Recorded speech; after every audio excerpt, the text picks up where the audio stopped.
Kỳ họp lần thứ 43 Đại hội đồng Tổ chức Khoa học Giáo dục và Văn hóa của Liên Hiệp Quốc UNESCO diễn ra tại thành phố Samarkand, Cộng hòa Uzbekistan vào hôm qua đã thông qua nghị quyết vinh danh và cùng tham gia kỷ niệm 300 năm ngày sinh danh nhân văn hóa Lê Quý Đôn.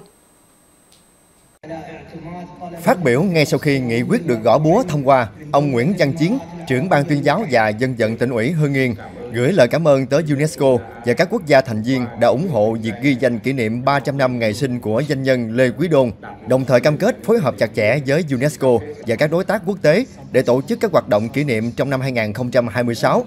Việc UNESCO thông qua nghị quyết vinh danh và cùng tham gia kỷ niệm 300 năm ngày sinh danh nhân văn hóa Lê Quý Đôn đã khẳng định sự đánh giá cao của quốc tế đối với những giá trị khoa học, văn hóa, giáo dục của Việt Nam với cá nhân danh nhân Lê Quý Đôn, góp phần quảng bá giới thiệu lịch sử văn hóa của Việt Nam nói chung và của tỉnh Hưng Yên nói riêng.